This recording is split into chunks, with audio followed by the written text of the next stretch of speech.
Sorry. Most of these UKIPers have foreign wives, funnily enough. So, Mr. Braine, Hi, Femi. what do you think should happen now? I think we need to leave the European Union, hook, line and sinker, get out. That's what the British people voted for, and it's high time that we actually did it.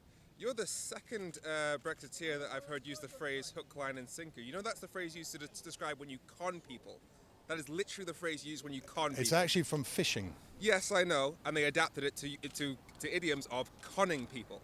And it's funny that you should use that because in 2016, your party told people we get a great trade deal. They ruled out the concept of no deal. So actually, when you use the phrase hook, line and sinker, that's highly appropriate because you told people they get a deal and now you're pushing for no deal. I don't think that's true. I voted for no deal. It was always obvious to me that no deal was the only way to leave. And in Gerard Batten's book from 2014, he made it clear that leaving without a deal was the only way that we really could leave. And what's more important is that if we do leave without a deal, then we will be in a very strong position, and you will see the European Union wanting to make sure that we do have a better deal afterwards because they want to continue trade with us just as we want to continue trade with them. Well, the leader of your party at the time of the referendum, he ruled out no deal. He said that if Norway can get the deal they like, they will be able to get a far better deal because we're in a much stronger negotiating position. And as for the idea of getting a better deal post-Brexit, it comes down to leverage, doesn't it? And if we're looking at who will be in a stronger negotiating position, we would have no deal makes trade with our 27 closest economic partners more expensive. For the EU, it's trade with one of their economic partners which becomes more expensive. So mathematically, trade hurts us significantly more. Well, no deal hurts us significantly more than it hurts the EU. So we will not be in a stronger negotiating position. I don't believe that, and I think we're already seeing the signs that you're wrong about that because UK economy is actually doing pretty well.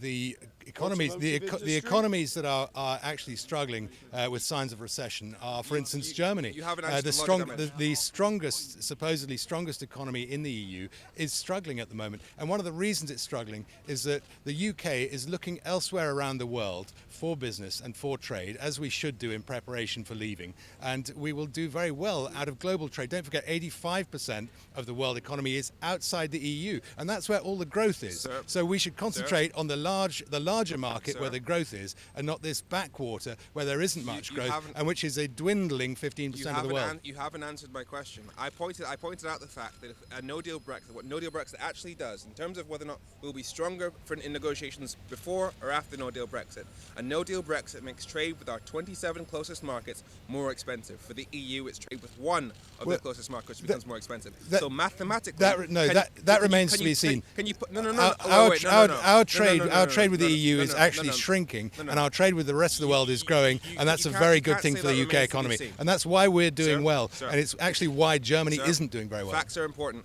If you can't say that remains to be seen. Does no deal or does it not force the EU to put tariffs on UK products? It may do. That doesn't necessarily mean it does. That doesn't. Under WTO rules, which you champion, it forces the EU to put tariffs on our products. That doesn't necessarily mean that we will sell less. Does it? Well, it means that our trade will be less efficient and will be less profit. It means it will damage British business. Well, no, we won't be paying those tariffs. So you what? We won't be paying those tariffs. So we sell half the cars we make to the EU, we sell half the fish we catch to the EU, a third of Welsh lamb goes to the EU, and if we leave on WTO terms, the EU is forced under international law to put tariffs on UK products. Yeah. And you're saying we will simply refuse to pay those tariffs? No, those tariffs will be paid by the people who buy the products in the EU. So it will be the EU raising those tariffs on British products that come into the EU, and we won't be paying that. But it'll make our trade less profitable because it'll be harder for us to sell to those countries. No, I don't think that's necessarily the case. I think of course they may do or may not, but I don't think that will affect our output necessarily, because don't forget we will still have growing trade with the rest of the world, and I don't think that there's certainty that we will sell less to the EU. I don't think that will necessarily happen. So if UK products become more expensive than products made on the EU side, that won't hinder our sales at all. It may not do. If you had a choice between buying a product, the same product but different price, would you buy the one that's more expensive or the one that's less expensive? First of all, most of the European economies that matter, including the UK, are to a great extent Veblen economies. We have a huge, when you buy a pair of trainers, you pay 50 or 70 quid, whatever it is, but you're really buying probably 5 quid's worth of product. So you're ignoring the issue of price elasticity. Now think about, let's say, French wine. What may well happen when we leave is that we'll get get cheaper wine from elsewhere in the world, and French producers will have to compete on price with the wine that we get from elsewhere if they want to stay in business and keep selling the wine that they sell us at the moment. And so, in fact, I think that we may well see, for example, French wine actually get cheaper when we leave. But it'll have tariffs. Yes, that's right, but that doesn't mean that we'll be paying more for a bottle of wine in the shops. We buy a third of the food that we buy. A third of the food we Sorry, buy. can you give us a minute? A third of the food we buy comes from the EU. If the value of the pound falls, that means that we're going to be paying more for those goods. On top of that, the tariffs associated with that. But we'll be Pretty outside. Much every factor involved results in. No, we'll be outside the damage to common trade. external tariff, which means products from 85% of the world's economy can actually get cheaper. And as I just mentioned, the fact that we're outside of that common external tariff turns those tariffs on UK businesses. No, because it gives us access to 85% of the world's Okay. products at a cheaper rate. Name a country in the world that doesn't have a single trade deal with its closest neighbours within 2,000 miles. That won't matter. We will have. Name one. We will have Name trade one. deals. Name We one. will have trade Name deals. one. Name one. Name F- one. First of all, Femi, as soon as we Is there leave, one? as Is soon there as one? we leave, we Can you will. answer the question? Is there one? Well, you're not allowing me to answer the question, so if you can just stop butting in all the time, Okay. I will answer your question.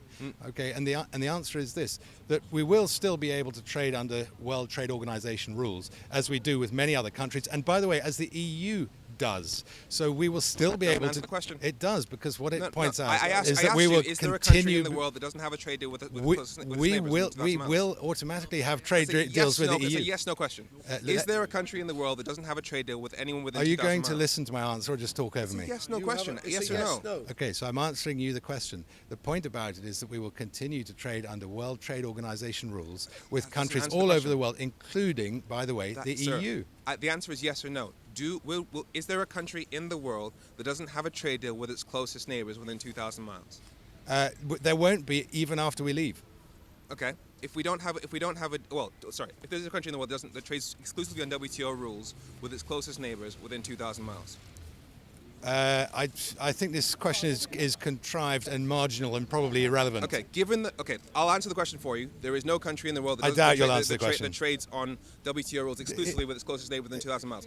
That doesn't matter. We will be able to make trade deals. We will be able to make trade deals with many parts of the world, and we will be able to trade quite happily with the EU. So the idea that trade with the EU is going to collapse and disappear, I think, is nonsense. It may be that we, let's say, lose something like 1% of our trade, let's say, with the EU, but that will be more than compensated by the fact that our trade with the rest of the world, which is 85% of the world's market, will grow and will get cheaper and more efficient. So for that reason, whatever we lose from trading with 15% of the world will be more than compensated by improved trade with 85% of the world. As I just We explained, trade with far more than 15% of the world. We already have Sir, world sir. trade deals. Sorry, As- the EU is sir, 15% of the world's economy. As I just explained, there's no country that trades with its closest neighbours within 2,000 miles on WTO rules alone, which means that you're asking us to do something that every successful economy on planet Earth has chosen specifically not to do. No. Now, First of all, that you're not actually looking at this in a proper quantitative analysis.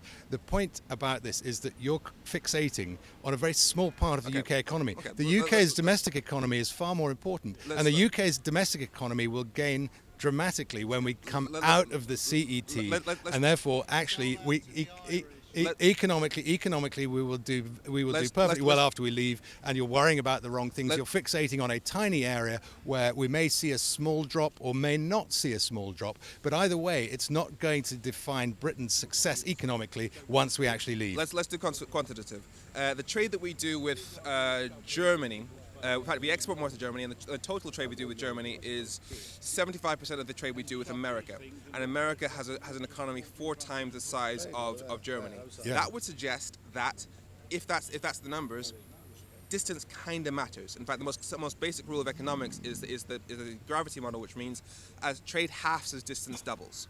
There's a reason why, as I just mentioned, it needn't be like that. And if you go into a toy shop in Spain and look at how many of the products are produced in China, then you see how significant the issues that you're worrying about are. Not very significant. What matters is, do you trade? Is your economy competitive? And are you participating properly and fully in the 85% of the world that is outside the EU, where the growth is? And that's what we should concentrate on. You're concentrating on a small increment in our trade with a backwater that is a tiny proportion of the world, and we have so much to gain by actually being more outward looking as a country, by participating more in global trade. And your gravity model idea is very nice, but the reality is that your shirt, I wonder where your shirt was produced. It may well have been produced in Thailand or China or anywhere in the world, and the shipping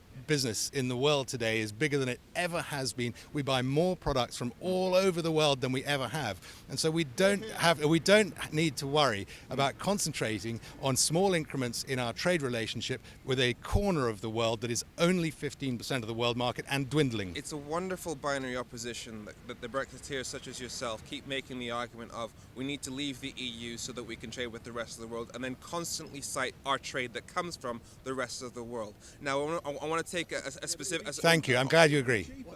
Thank you. You've just made my argument, and I agree with everything you've just said. So yes, we have a lot to look forward to in trading with a broader world, which is very globalized. International shipping and trade has grown to new levels. Not often, yeah. Go on. Pointing out, saying that we can't trade with the rest of the world because we're members of the EU, then whilst also citing things. I didn't say that. You said that we should be able to trade with the rest of the world. You're saying that we should open up trade. What I said is that the common external tariff introduces tariffs for Britain that does limit our trade with the 85% of the world that is growing and is outside the EU. And I've already mentioned that trade tends to be with countries that are physically close by. Now, I want to take a specific example. Do you know where your T-shirt's made? There is a Nissan factory in Sunderland that sends 70% of its cars to mainland Europe. Go on, have a look. There is a Nissan factory in Sunderland that sends 70% of its cars to mainland Europe. Yeah. 35,000 jobs across the northeast depend on that factory. Yeah.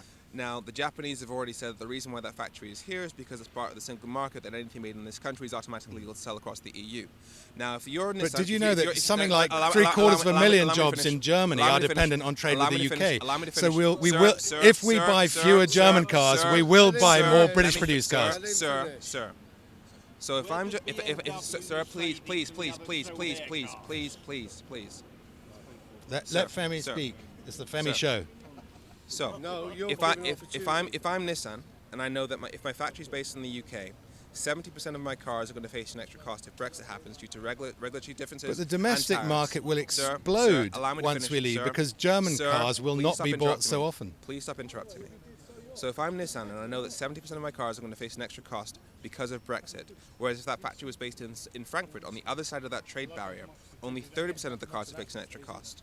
Where would I put my factory? Something like 30% of our cars are built in Germany. Please answer my question. When we leave, Please answer my question. When we Please leave answer my the question. domestic market, Please answer my question. I am answering your question. No. I asked you a direct question. Femi, if I'm Nissan, where would I put my Femi, factory? you're refusing to allow me to speak. Under those circumstances, I'm not really interested in continuing. Either you listen to my answers and be polite and stop interrupting when I'm trying to answer your questions and learn some manners, or I can't be bothered with the interview. Do you understand that? I've asked you. Okay. You've interrupted me Very several polite. times. He's not. He butts in every time I try to answer a question.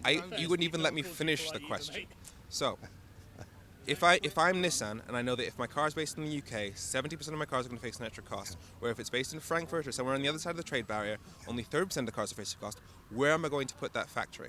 My view is that UK car producers may well have a good time after we leave, and part of the reason for that is if you look around here now, you will see that about 30% of the cars on British roads come from Germany.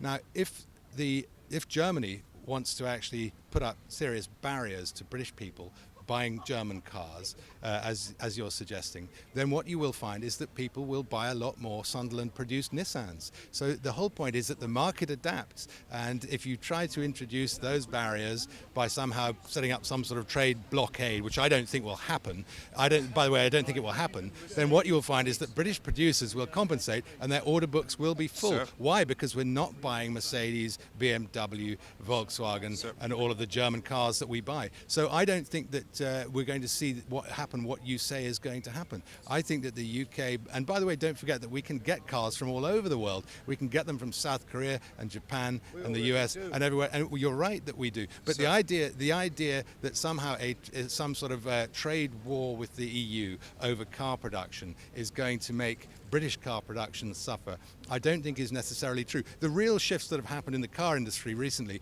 have actually been about diesel, which was artificially favoured by the EU for the sake of German producers, and it's also about electric and the switch to electric. And those things are having extraordinary effects in the car industry all over the world. And so those are the real factors that determine what's going to happen to the car industry generally and the car industry in Britain.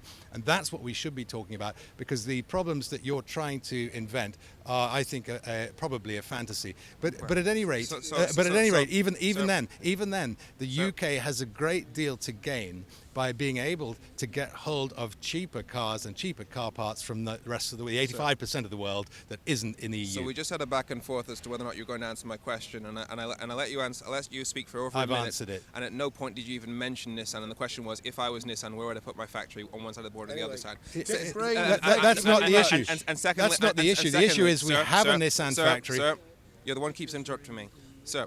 So.